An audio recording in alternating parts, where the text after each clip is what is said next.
दूसरी बात, जब आप अभी अमेरिका के साथ मुज़ाकरात कर रहे हैं, अभी बातचीत चल रही है, आगे पता नहीं क्या होना है, एक डोमेस्टिक ऑडियंस को खुश करने के लिए आपको अमेरिका को इतना एब्सोल्युटली नॉट कहने की क्या जरूरत थी। हम फैटफ को रो रहे हैं, वहां जीएसपी प्लस खतरे में नजर आ रहा है। अगर ऐसा अमेरिका राजी हो गया तो ये बजट चल जाएगा, अगर अमेरिका राजी ना हुआ तो ये बजट नहीं चलेगा।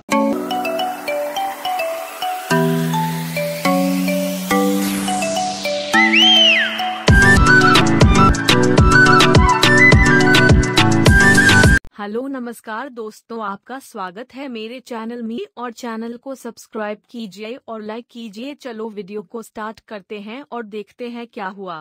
पहली बात तो मुझे ये नहीं समझ आई कि जब अफगानिस्तान के मसाइल इस वक्त दरमियान में हैं, नहीं मालूम आगे क्या होना है, तो हमारे वजीर खारजा को अफगान टीवी को इंटरव्यू देने की क्या जरूरत थी।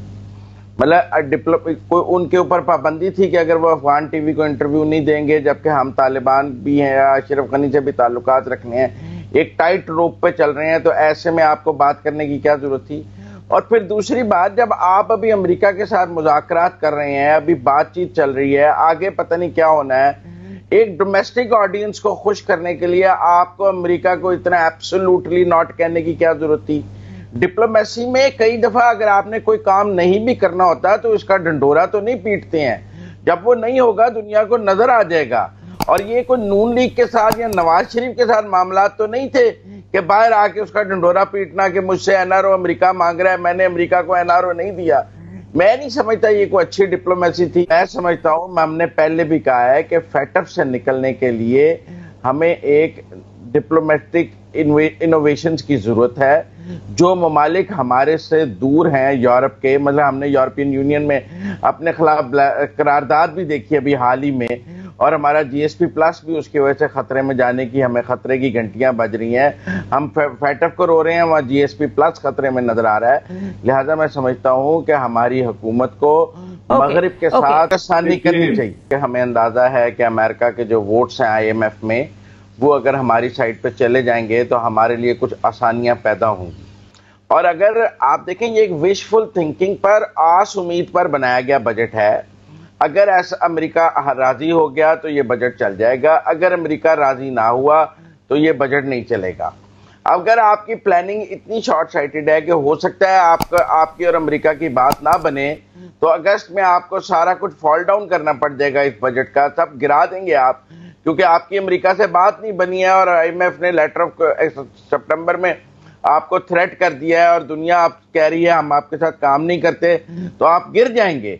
अब मुझे नहीं समझ आती कि एक हुकूमत ने एक बजट दिया है जो सारे का सारा आस उम्मीद पर है कि अगर IMF से बात बन गई, अगर अमेरिका बहादुर राजी हो गया तो फिर ये बजट चल जाएगा, और अगर ना हुआ तो ये नहीं चलेगा। है कि यहाँ पे चीन एक डोमिनेंट मिलिट्री और इकोनॉमिक पावर की तरफ वो उभरेगा, और वो अमेरिका को मालूम है अब उनका, और आप चाइना आकर बैठ जाएगा CPEC की वजह से, वन बेल्ट वन रोड की वजह से, और अफ़गानिस्तान में उनकी अपनी बड़ी इन्वेस्टमेंट है उसकी वजह से, रीजन में जो उनका मकाम है उसकी वजह से, पाकिस्तान के साथ जो उनके करीब तरीन ताल्लुकात है उसकी वजह से, तो अमेरिका को ये चीज़ हज़म नहीं हो रही।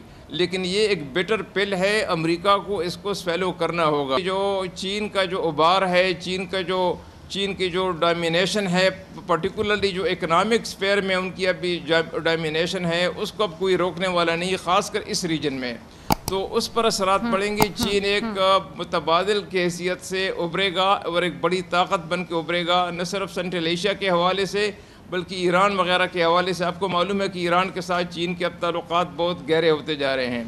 पाकिस्तान के लिए ये रास्ता यही है कि पाकिस्तान अमेरिका के साथ तो ताल्लुकात कायम रखे, लेकिन जल्द या बदेर अमेरिका जो है वो पाकिस्तान पे प्रेशर डालेगा, क्योंकि वहाँ पे CPEC के वो अमेरिकन मफादात के साथ वो कंपेटेबल नहीं है। लेकिन पाकिस्तान ने जो रास्ता चुना है वो मैं समझता हूँ कि वही सही रास्ता है। चीन के साथ हमारे ताल्लुकात रहेंगे, चीन हमारा हमसाया है, चीन की यहाँ पे इन्वेस्टमेंट है और चीन पाकिस्तान की मदद कर रहा है। अमेरिका 15,000 मील दूर बैठा हुआ है।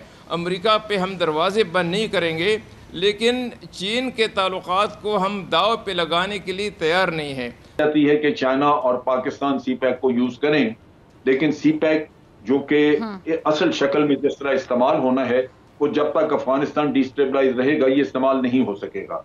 तो वो किसी हद तक अपना एक मिशन वो मुकम्मल कर लेते हैं, ये एक अपना ऑब्जेक्टिव उससे पूरा कर देते हैं। बात नहीं की, बिल्कुल नो मोर का एक वाजे मैसेज दिया है। इस नो मोर के मैसेज का क्या पाकिस्तान पर आपको लगता है असरात पड़ेंगे? FATF भी हमारे सामने है। इस नो मोर का जो मैसेज है ये पाकिस्तान पर नेगेटिव असरात भी आ सकते हैं।